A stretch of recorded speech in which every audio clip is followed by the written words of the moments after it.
Hello, this is Matt on the Moon Lambeau channel. As the SEC presses on with their lawsuit against Ripple, alleging that Ripple has sold XRP as an unregistered security, a Pro-XRP attorney says that the SEC may be facing a total loss. And it'll be interesting to see what that looks like if it comes to pass. But I personally still am not ruling out the idea that you may just see, instead of a total loss, you may just see a settlement. I would not mind seeing that one bit. I don't know about you guys. So I want to talk about a number of things having to do with this case, but before I go further, I do want to be clear that I don't have a legal or financial background of any kind. I am not offering legal or financial advice, and you should not buy or sell anything because of anything I say or write. I'm just an enthusiast who makes YouTube videos as a very fun hobby about Ripple and XRP and crypto and unicorns, and that's it. Mostly about unicorns. All right, so here's a headline from You Today. Ripple executives refuse to provide their offshore trading records. I want to just touch on this one a little bit. Because it seems to me that the SEC is, again, overreaching. Take a look. I'll explain. Jorge Tenrero, a senior trial attorney at the U.S. Securities and Exchange Commission, claims that neither Ripple CEO Brad Garlinghouse nor co-founder Chris Larsen has provided any documents related to their accounts on foreign exchanges in a letter to Magistrate Judge Sarah Netburn. Tenrero stresses that the defendants are refusing to turn over these records despite placing, quote, significant weight, end quote, on the fact that they were trading outside the U.S. in their motion to dismiss. Based on forensic analysis, the SEC alleges that Larsen and Garlinghouse have transferred hundreds of millions of XRP tokens to at least a dozen foreign trading platforms apart from U.S. domiciled ones. And so right here, it seems very clear to this point because I've been following opinions from so many different attorneys, and this is a key point, and the SEC must know this, that if any XRP that is sold outside of the United States, exchanges outside the United States, the SEC does not have jurisdiction over that. So why do they think that they should be entitled to any documents pertaining to that? And even if they did, what the hell would it matter? Like, they can't do anything about it. It just seems to me like they're overreaching and they want to be burdensome, and maybe it's a bullying tactic, and this is just the type of behavior we keep seeing from the SEC over and over and over and over again because the SEC is basically an army of asshats.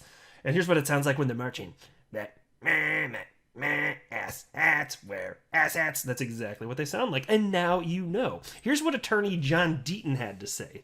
Take a look at this. And he retweeted this. I'm going to run through this too because I got a few things to say about this. But there's this piece from Bloomberg titled, SEC presses ahead with Ripple lawsuit with Gensler at the helm. So that'd be, of course, new SEC chair Gary Gensler at the helm. So John Deaton retweeted that story, or tweeted that story out. Well, I guess it was a retweet. And wrote the following. There is only one way to achieve what is necessary and right.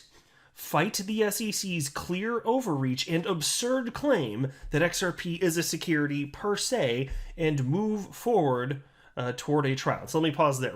So what he's meaning there, the reason he's writing that, the absurd claim XRP is a security per se, is just because he's pushing back against this idea that XRP, in and of itself, just by the nature of it existing, is a security. Now, that's absurd. It's lines of code out on the Webernets, globally. That's it. Now, it can be sold, and this is true, the way that U.S. law is structured, pretty much anything, though. Just about anything can be sold as though it's a security. Whether it's oranges, or XRP, the digital asset, cryptocurrency, whatever you want to call it. It doesn't matter. In fact, you could even sell commodities as though they were. Could you? Well, couldn't you? Right? It doesn't mean that the commodity in and of itself is, like, for instance, whether it's a precious metal like gold or silver, it doesn't mean the commodity in and of itself by nature is a security. But if you're promising to raise the value of whatever the asset is, whether it's a cryptocurrency or a commodity, whatever it is, like, that can be, that could at least satisfy one of the prongs of the Howey test, in that it could represent an investment contract ultimately. So it's an absurd claim on its face. The SEC has to know this. which is why they've never, even from the beginning, they were never pushing for some sort of outcome via the courts that would declare XRP itself to be a security. They could have pushed for that, and they haven't been pushing for that. You know, in fact, it's Ripple that is pushing for that because they feel so strongly that there's no way in hell that it could possibly be deemed a security, the XRP itself a security. So they've been pushing for that clarity, actually. The SEC is not. That should be telling enough on its own, I think. And then John Deaton wrote the following, and I love this slide. Listen up. He wrote, "If it looks like the SEC could face a total loss, a career bureaucrat will want to save face and settle." Truer words have never been spoken. And so that's why, you know, if they are in a position indeed where they're like, okay, this is not looking so hot, they'll be just fine no matter what because they're the SEC. But they're gonna have to save face, especially if there's a career bureaucrat, running the damn thing, and they're gonna settle. Don't you think? I mean, this is speculation. It's fun to talk about this stuff and consider the possibilities. But wouldn't you think that would be a highly likely outcome, especially if there are indeed figurative skeletons in the closet having to do with SEC internal communication as to whether, really how the SEC came to the determination of what Bitcoin and Ethereum, how the determination unfolded that they were not securities in and of themselves. Because you didn't get that with XRP. So what was the thought process? What did that look like? How logically does this make sense to you, little SEC army of asshats? Please let us know. We're just waiting for your brilliant insight. And then there's this from Bloomberg. SEC presses ahead with Ripple lawsuit with Gensler at the helm. U.S. Securities and Exchange Commission Chairman Gary Gensler is showing no signs of backing away from the regulator's high-stakes lawsuit against Ripple Labs, Inc. In a Wednesday court filing, the first the SEC has submitted in the case since Gensler took over last week, the agency asked a federal judge to block Ripple's demands that the regulator turn over internal emails and communications on officials' personal devices.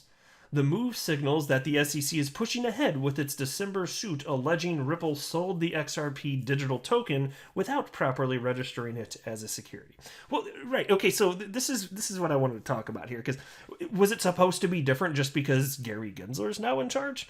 Because even if it's going to change course, and I'll acknowledge, yes, it's certainly possible that this whole thing with Gary at the helm, maybe it's speculation, but maybe it changes course and goes more favorably as a result of this, because it wasn't going to get any worse than it was under Jay Clayton when he was SEC chair. But, even if that's going to happen, to this point, he just got in.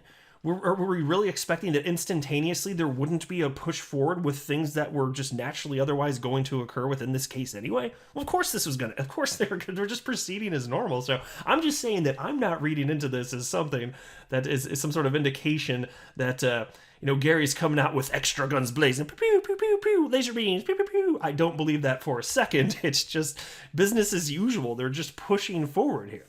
And so I'm not reading it the same way that perhaps it seems to me that this author of this article might be reading into it. And then it proceeds as follows. In its latest filing, the SEC accused Ripple of trying to harass the agency and gamesmanship with respect to discovery. The case, which prompted XRP to plunge after the SEC sued, is being closely watched by the crypto industry because it has implications for dozens of other coins. While the United States regulators have stated that Bitcoin and Ether aren't securities, officials haven't said the same about other tokens, meaning they could also face SEC lawsuits. Yeah, by the way, isn't it funny that when former chairman of the SEC, Jay Clayton, when he was asked, one of the many times that he was asked, is XRP a security? One of the things that he said one of the times was that we're not gonna comment on individual cryptocurrencies. Now, mind you, at that point they had already individually commented on Bitcoin and Ethereum. Oh, okay. So you're not gonna individually comment on any cryptocurrencies except for the ones that you already did. Oh, it's just laughable, which is why I'm chuckling right here. It's hysterical. And then they wrap up by stating some digital coin enthusiasts have been hopeful that Gensler, who has taught courses on cryptocurrencies at the Massachusetts Institute of Technology, will embrace the asset class and clear up regulatory uncertainties that have cast a cloud over the industry. Well, something's going to happen no matter what. We're going to have some, whether it's good or bad, we're going to have sufficient clarity surrounding XRP. Maybe not for the entire asset class, because look, if there's a settlement, maybe it'll provide some sort of direction through enforcement, which is the wrong way to go about this, but maybe. But without sufficient regulatory action, it really, XRP is going to be the one that's in the clear, along with others that have been fully adjudicated, like the KIN token in the Kick Interactive case. So there'll be that, and then there'll be verbal statements from people that used to be with the SEC, Clayton and William Hinman, for example. They verbally stated that Bitcoin and Ethereum are not securities. But even then, there's no sort of binding legal contract or anything of the sort that would make it so that the SEC couldn't go after them. It's just the opinions of a couple people within the SEC that said, right now, this is how we're treating it. But there's nothing that mandates that it is so. There's nothing stopping them from going after Bitcoin and Ethereum if they wanted to. They certainly could here. So yes, after this, XRP would have more clarity than Ethereum and Bitcoin, actually, because you can't go after XRP and Ripple a second time. That's just not how it works in the United States. You get one shot at this. So the certainty around XRP would be more. It would certainly be more clear than what you have with even Bitcoin and Ethereum. Now that would be cool. That I would not mind in the least here. But as far as getting some sort of clarity for the rest of the asset class, good luck, everybody. Everybody else out there. You should be rooting for Ripple, even if you don't like Ripple and XRP. You out there in the world of crypto should be rooting for them to pull off a win here, because it's going to impact you too if you're in crypto. Oh, you better believe that. So I'm hoping for a settlement. I'm hoping that they do find figurative skeletons in the closet, and that the SEC is like, okay, our case is not looking so hot, because they're not going to want to get wrecked publicly in the courtroom. So if there's something in there that would be strongly in Ripple's favor, then expect sooner than later to see a settlement. And so we'll just keep watching. But I'll wrap up there. I'm not a financial advisor. Do not buy or sell anything because of anything I say or write. That would be a very, very, very bad idea. Until next time, to the moon, Lambo.